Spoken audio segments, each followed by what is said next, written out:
नमस्कार, शून्य से शिखर तक में आपका स्वागत है और मैं हूं अर्चना मिश्रा। आज हम आपको मिलवाएंगे अवध की सरजमी पर जन्मी देश की एक ऐसी बेटी से जिसके चट्टान से मजबूत हौसलों ने दिव्यांगता को भी पंगु बना दिया। एक पैर कृत्रिम तो दूसरे पैर में रॉड और कर दिया माउंट एवरेस्ट फतेह। उस अदम्य शक्ति का नाम है अरुणिमा सिन्हा।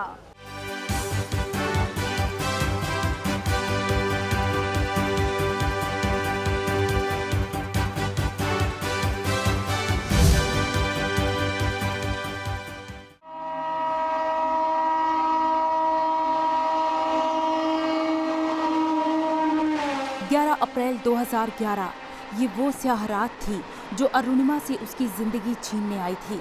लेकिन जीने की ललक ने न केवल मौत को मात दी बल्कि जीने का एक मकसद दे दिया। उस रात रेलवे ट्रैक पर हुआ एक हादसा जो अरुणिमा को उस राह पर ले गया जहां से आज उसकी मिसालें दी जाती हैं। जिंदगी की नई राह पर चलने की तैयारी में थी अरुणिमा, लेकिन उस सफर ने अरुणिमा को हमेशा के लिए बदल दिया जब उसके बगल से एक के बाद एक कई ट्रेनें गुजर गईं। लेकिन ये कहानी वहाँ खत्म नहीं हुई। इसके बाद जो हुआ वो एक मिसाल बनकर हम सबके सामने है। उत्तर प्रदेश की अरुणिमा सिन्हा आज किसी परिचय की मोहताज नहीं है। एक पैर कृत्रिम होने के बावजूद दुनिया की सबसे ऊंची चोटी माउंट एवरेस्ट को फतेह करने वाली विश्व की पहली दिव्यांग महिला पर्वतारोही अरुणिमा आज उस मुकाम पर हैं जहां उन्होंने खुद को अदम्य शक्ति के उदाहरण के तौर पर पेश किया है और आज वो लाखों लोगों की प्रेरणा है।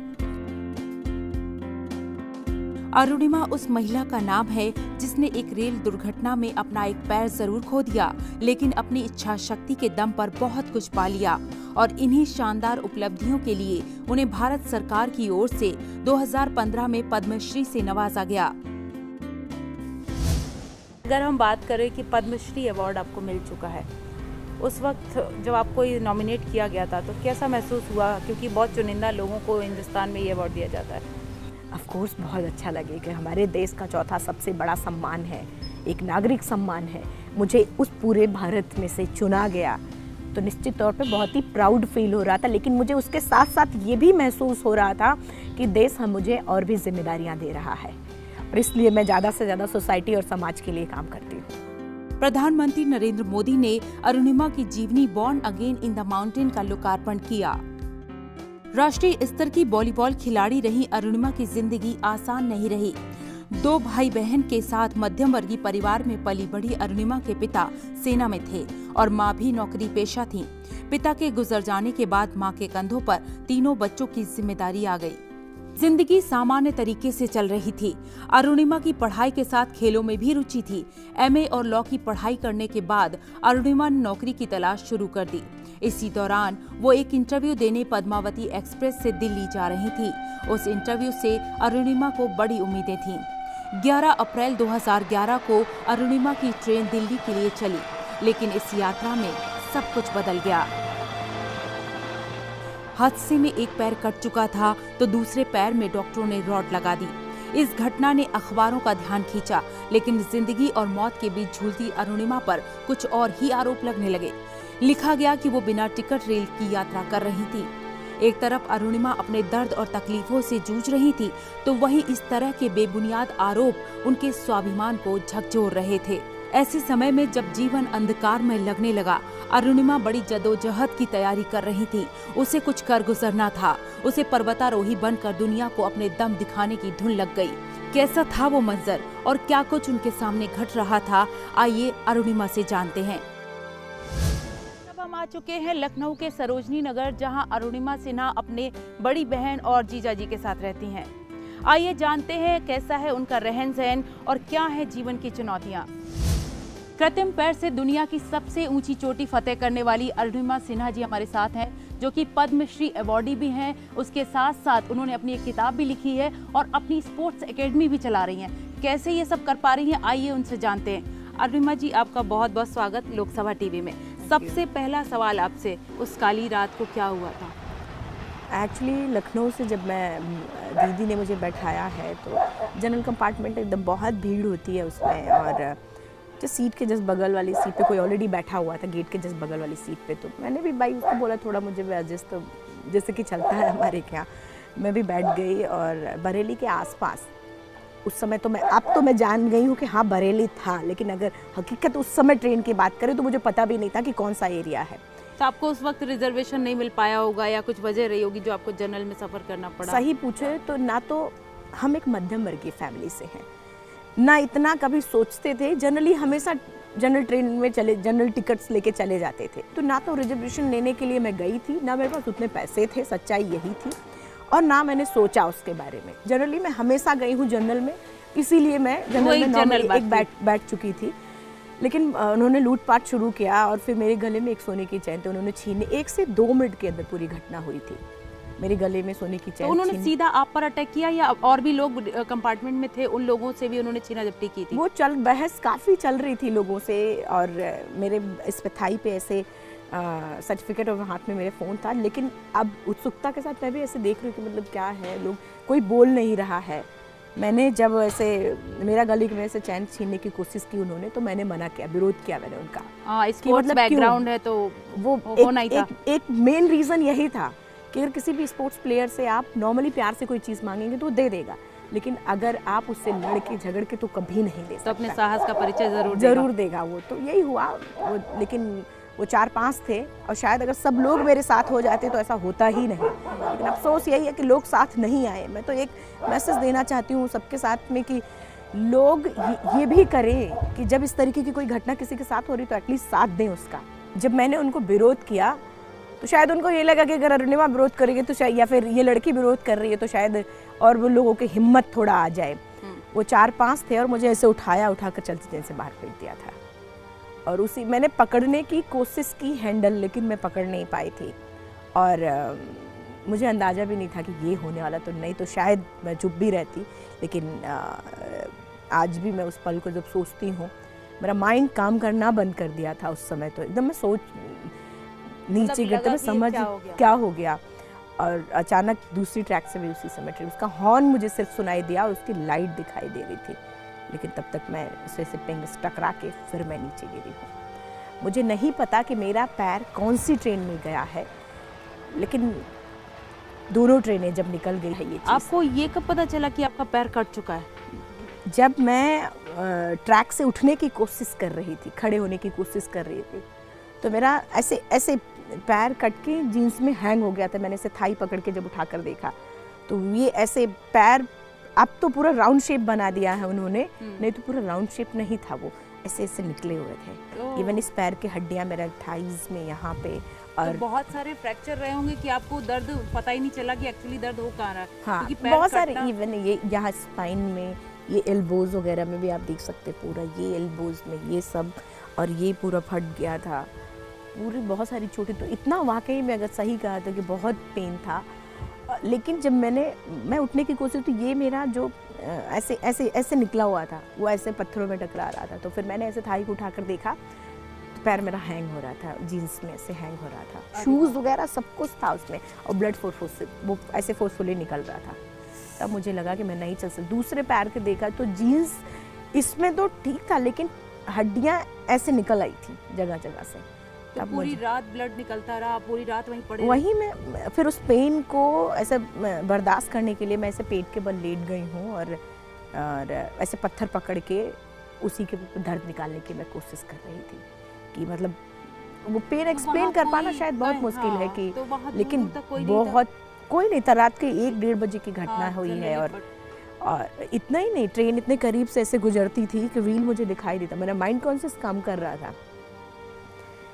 मेरे आज भी रोंगटे खड़े हो जाते मैं उस पल को जब सोचती। मेरे ऐसे बगल से ट्रेन गुजर रही थी और मैं उसके पास एकदम यहाँ हूँ, और ट्रेन निकल रही है, विंड, उसकी हवा इतनी तेज चल रही थी कि मैं घबरा जाती थी, कहीं गलती से हाथ चला जाएगा तो हाथ भी कट जाएगा, इसलिए मैं पत्थर को पकड़ के रखती थी, ऐसे एकदम जोर से पकड़ के रखती थी। बाद में बॉडी मूवमेंट कम, एकदम लोग टॉयलेट करते थे, साइड में ऐसे पड़ता था, सब पूरे पता चलता था मुझे पड़ रहा है, मैं कुछ नहीं कर पाती थी। मेरा ये भी फ्रैक्चर था कि इसे साफ़ कर लूँ। पूरी रात में फिर वहीं पड़ी रही। सुबह हुआ, फिर गांव वालों ने मुझे देखा, उठाकर डिस्ट्रिक्ट हॉस्पिटल बरेली ले जाके एडमिट किया। वहाँ पर भी अच्छे से ट्रीटमेंट नहीं। फिर किंग जॉर्ज मेडिकल, जब मीडिया का सपोर्ट भी मुझे बहुत मिला है। तो लोकल अस्पताल में लेके गए, इतनी दयनीय स्थिति में लेके गए, क्या वहाँ पर उतनी सुविधाएं थी कि आपका अच्छे से इलाज किया जा सके और सारे उपकरण इस तरह के थे कि आपका इलाज हो? उनके पास जितना था, क्योंकि एक लोकल जितना उनके पास फैसिलिटीज़ थी उन्होंने अपने लेवल पे बहुत अच्छा किया था। क्योंकि एक फार्मासिस्ट और एक CMS हॉस्पिटल का अपना ब्लड दे के किसी पेशेंट को नहीं बचाता है, लेकिन उन्होंने अपना एक यूनिट ब्लड तक दिया था। मिस्टर DC यादव और वहाँ के एक CMS थे, उन्होंने अपना दिया था। लेकिन एनेस्थीसिया ना होने की वजह से बिना एनेस्थीसिया मेरा पैर भी काटा गया था। तो ये सारी चीज़ें थी। तो जितनी फैसिलिटीज़ उनके पास थी उन्होंने अपने लेवल पे बहुत अच्छे से किया था। लेकिन अब कुछ चीज़ें नहीं है तो उसके लिए क्या कर सकते हैं। बात जब मीडिया में आई बहुत अच्छा थी, मीडिया का बहुत सपोर्ट भी था मुझे। मीडिया में बात आई तो ये खबरें उड़ी कि उनके पास टिकट नहीं था, बिना टिकट के सफ़र कर रही थी। अब इसमें एक्चुअली जो GRP कह रही थी वो मीडिया चला रही थी, फिर जो मैं कह रही थी वो भी मीडिया चला रही थी। मीडिया तो दोनों की बातें सुन रही थी। बाद में फिर ये पाया गया कि आपके पास टिकट आपके पर्स में था। बाद में टिकट फिर मेरे पर्स में निकला। अभी वही बिना सोचे समझे आप एक पद पे हैं, एक गरिमा, किसी की पूरी जिंदगी, किसी का पूरा कैरियर खत्म हो चुका है और खत्म होने के कगार पे है। हो सकता है वो खड़ा हो जाए, लेकिन आप इस तरीके की बातें करके कि टिकट नहीं, बिना देखे बिना कुछ जाने, लेकिन बाद में प्रूफ सब कुछ। कितना लंबा चला वो पीरियड आपका? कितने टाइम तक आप इस सारी ट्रॉमा से बाहर आए? मैं ट्रॉमा से तो अगर बात करें, अगर मेंटली ट्रॉमा से, तो आज भी कहीं ना कहीं वो टीस करता है दिमाग में। इवन ट्रेन की हार्न जब सुनती है, पटरी देखती तो आज भी मैं सहम जाती हूँ उस चीज़ों को, क्योंकि इतनी बुरी तरीके से ट्रेन गुजरी है मेरे बगल से कि मैं हिल जाती हूँ। अरुणिमा का जुनून ही था कि वो दुनिया की सबसे ऊंची चोटी माउंट एवरेस्ट फतेह करने के सपने देखने लगी। किसी ने पागल कहा तो किसी ने सनकी, किसी ने लड़की होने की दुहाई दी तो किसी ने असहाय कह दिया, लेकिन परिवार ने उनका हर कदम पर साथ दिया। कोई भी अभिभावक हो, अपने परिवार के बच्चों की जो नेचर होता है उसे वो अच्छी तरह से समझ सकता है, जबकि बाहर वाले को समझने में थोड़ा वक्त लगता है। तो जब लोगों ने पागल कहा, सनकी कहा, तो उससे हम लोगों को कोई फ़र्क नहीं पड़ा, इसलिए कि हम उसके नेचर को, उसकी क्वालिटी को जानते थे, पहचानते थे, बचपन से हम देख रहे थे। तो जब उन लोगों ने एलिगेशन भी लगाया तो हमने कहा इसका दृढ़ता से मुकाबला करते हैं, न कि हम चुप बैठते हैं। एम्स अस्पताल से छुट्टी मिलने के बाद वो घर आने के बजाय सीधे जा पहुंची बछेंद्री पाल से मिलने। बछेंद्री पाल माउंट एवरेस्ट की चढ़ाई करने वाली भारत की पहली महिला पर्वतारोही हैं। 23 मई 1984 को माउंट एवरेस्ट पर तिरंगा लहराने वाली बछेंद्री पाल एवरेस्ट की चढ़ाई सफलतापूर्वक पूरी करने वाली दुनिया की 5वीं और भारत की पहली महिला पर्वतारोही हैं। जब अरुणिमा पहली बार बछेंद्री पाल से मिलने पहुंची, उस वक्त अरुणिमा को देखकर बछेंद्री पाल ने उनसे क्या कहा, आइए जानते हैं। क्यों आ रही है, क्या उसका प्लान है, ये तो मुझे पता नहीं था। और बात में उसने बताया कि उसने दिखाया अपना जो आर्टिफिशियल लेग और उसको निकाल के दिखाया, तो मैं तो बहुत हैरान हुई। उसके बाद बोला उसने कि मैं एवरेस्ट, मैंने अपना गोल बनाया, लक्ष्य बनाया है, तो मुझे जाना है। तो मैंने कहा हाँ अरुणिमा, तूने अपने सोच में तो एक एवरेस्ट क्लाइंब कर ही चुकी हो। एवरी टाइम जब भी वो कहीं पर कुछ बोलती है, उसको लोग सुनते हैं, लोग उसकी तारीफ़ करते हैं, तो मुझे बहुत ही गर्व होता है। और मैं सोचती हूँ मैं भी एक माध्यम बनी।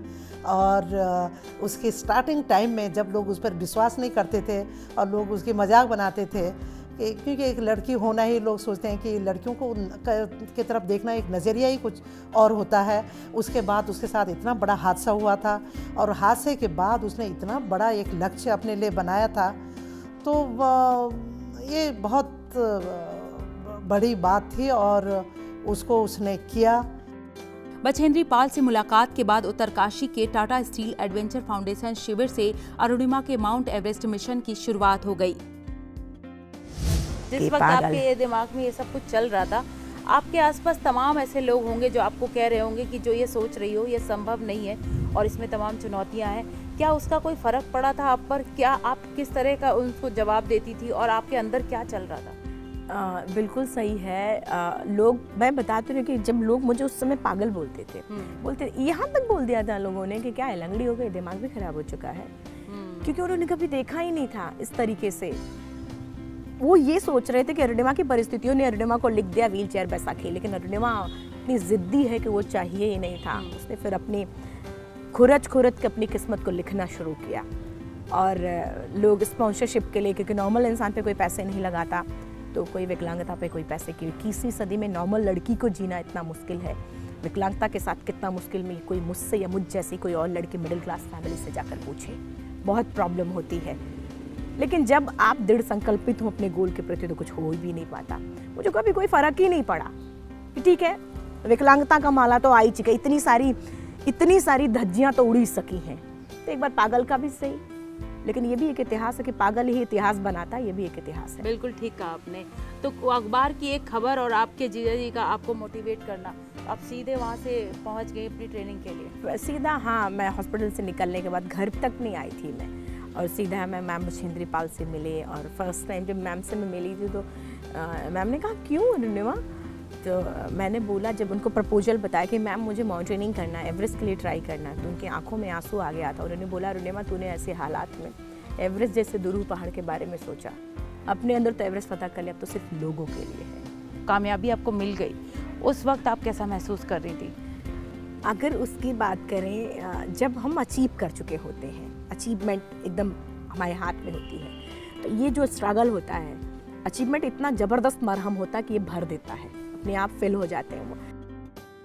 अरुणिमा ने जरा सा भी समय नहीं गंवाया। 2 साल लगातार बिना एक भी दिन गंवाए ट्रेनिंग ली और आखिरकार 21 मई 2013 को वो दिन आ गया जब सुबह 10:55 पर अरुणिमा सिन्हा ने दुनिया की सबसे ऊंची चोटी माउंट एवरेस्ट फतेह कर ली। और इस तरह से वो माउंट एवरेस्ट फतेह करने वाली भारत की पहली दिव्यांग महिला बन गयी। आज मेरे लाइफ का सबसे बड़ा सपना पूरा हुआ और मैं टॉप ऑफ द वर्ल्ड पे हूँ और बहुत खुश हूँ और सबको ये मोटिवेशन देना चाहती हूँ कि हर आदमी अगर अपने लक्ष्य को बनाए तो वो कभी नहीं हार माने और वो अपने टॉप को, अपने लक्ष्य को जरूर पाएगा। इसलिए जैसे मैं, ऐसी हालात में होने के बाद भी मैं आज यहाँ हूँ। अरुणिमा यहीं नहीं रुकी। इसके बाद उन्होंने विश्व के 7 महाद्वीपों की सबसे ऊंची पर्वत चोटियों को फतेह करने का लक्ष्य रखा, जिनमें से अब तक कई पर्वत चोटियों पर तिरंगा फहरा चुकी हैं और अपने लक्ष्य की ओर लगातार आगे बढ़ रही हैं। अरुणिमा के साहस और उपलब्धियों की जितनी सराहना की जाए कम है। उनके घर का एक कोना पदकों और ट्रॉफियों से भरा पड़ा है तो दीवारों पर कामयाबी की तस्वीरें हैं। लोकमत सम्मान मलाला अवार्ड, उपराष्ट्रपति हामिद अंसारी की ओर से सलाम इंडिया अवार्ड, यश भारती पुरस्कार, राष्ट्रपति प्रणब मुखर्जी की ओर से देश के चौथे बड़े नागरिक सम्मान पद्मश्री से भी अरुणिमा सिन्हा को नवाजा जा चुका है। अरुणिमा स्वच्छ भारत अभियान की ब्रांड एम्बेसडर भी हैं। अरुणिमा ने अपने संघर्ष की दास्तां को किताब के जरिए लोगों के सामने लाना चाहा तो प्रधानमंत्री ने उसका लोकार्पण किया, जिसके लिए वो खुद को भाग्यशाली मानती हैं और प्रधानमंत्री नरेंद्र मोदी का देश के खिलाड़ियों और देश की बेटियों को प्रोत्साहन देने के लिए आभार भी व्यक्त करती हैं। आपने किताब भी लिखी है अपने जीवनी पर, आप किससे सबसे ज्यादा आप प्रेरणा लेती हैं? कौन आपके प्रेरणादायी हैं? और आपने अपनी बुक लॉन्च की है, वो कौन सा टाइम था? स्वामी विवेकानंद जी मेरे हैं, मैम बछेंद्री पाल। मेरी माँ खुद बहुत जुझारू टाइप की थी कि शायद अगर कहा जाए एक शब्दों में, मेरा परिवार मेरा बैकबोन है जो मुझे हमेशा इंस्पायर करता, हमेशा मुझे मोटिवेट करता है। और दूसरा इंडिया टीम के क्रिकेटर युवराज सिंह जी, जब कैंसर जैसी बीमारी से लड़ कर के वो इतना आगे आ सकते हैं तो या फिर फील्ड पे खेल सकते हैं तो मैं क्यों नहीं। तो ये भी एक रीज़न था, इन सब चीज़ों को देख के मैं कर पाई हूँ।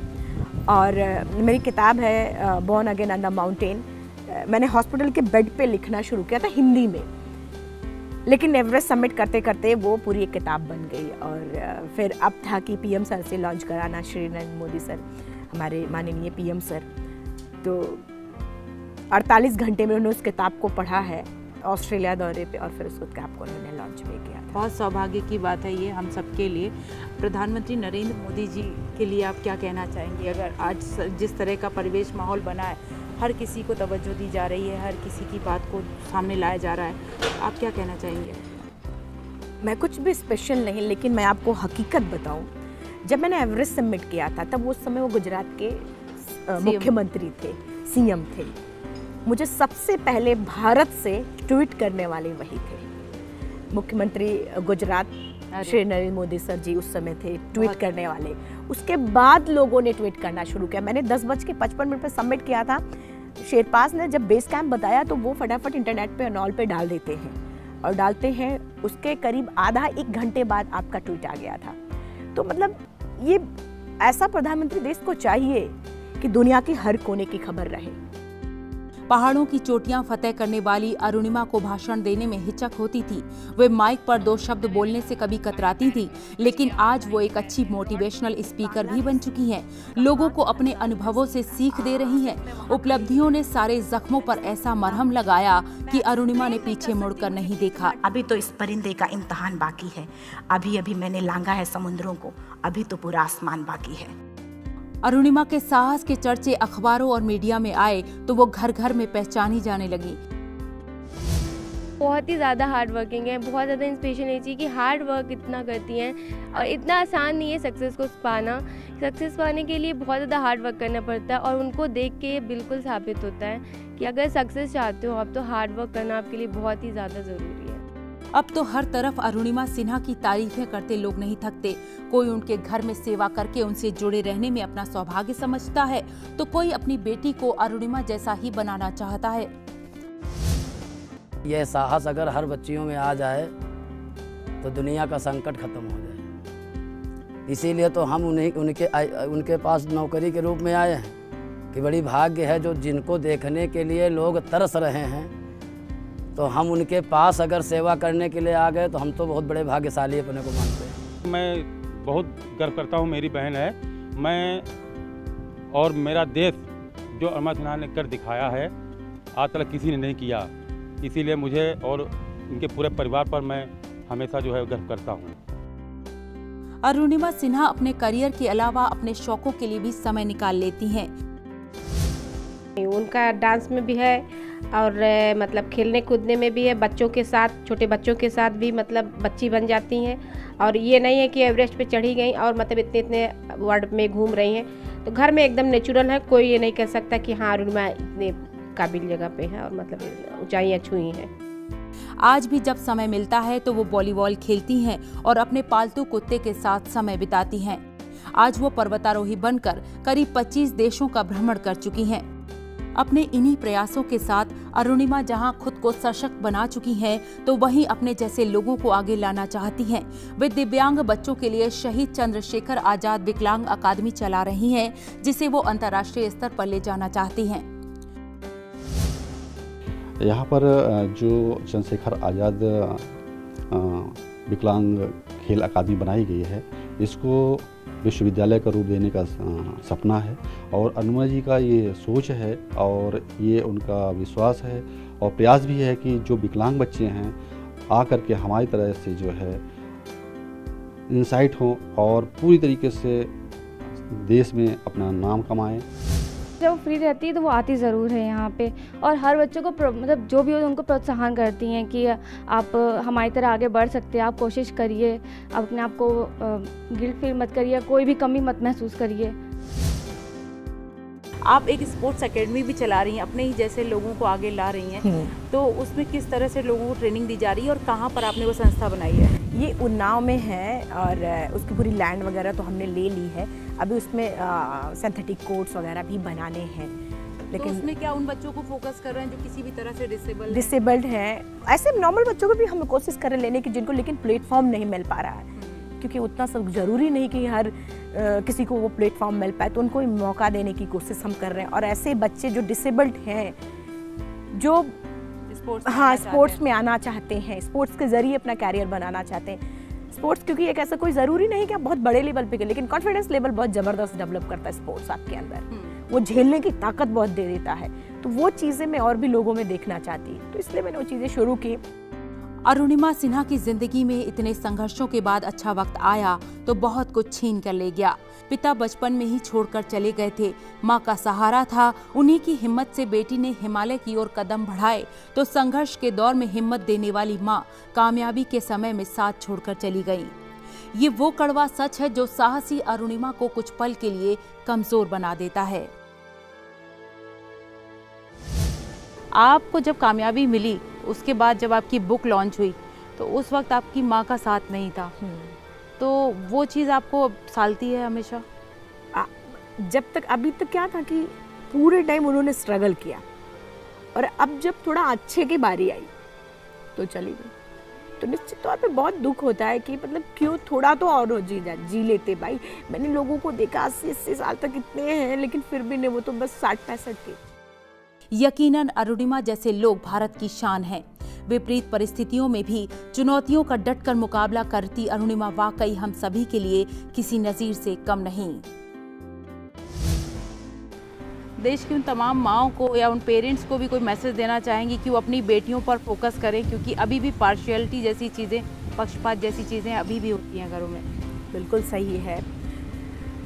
सब देखते हैं, आपके अगल बगल पड़ोसी हमेशा होता है कि जितना बेटियां करती हैं बेटे नहीं करते हैं। वो बेचारी घर में भी करती है, बाहर पढ़ के भी आती है, फिर शाम का खाना बनाती, पूरा काम करते, फिर भी हम पक्षपात करते हैं। क्यों? क्योंकि वो बेटी है, हम युवा हैं, हम बदलाव ला सकते हैं। हम आने वाली पीढ़ी को बदल देंगे, हम बदलेंगे। बस युवाओं से मेरा रिक्वेस्ट है कि वो बदलें, जो बीत चुका उस पर रोना लेके ना बैठे। अरुणिमा जी, आपका बहुत बहुत धन्यवाद।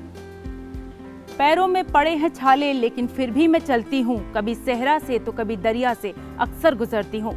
ये लाइनें सटीक बैठती हैं अरुणिमा सिन्हा पर, जिन्होंने साबित कर दिया कि अगर अदब में साहस है तो कोई भी परेशानी घुटने टेक सकती है। अरुणिमा सिन्हा यकीनन हम सभी के लिए एक मिसाल हैं। शून्य से शिखर तक में इतना ही। मुझे मेरी टीम के साथ दीजिए इजाजत। नमस्कार।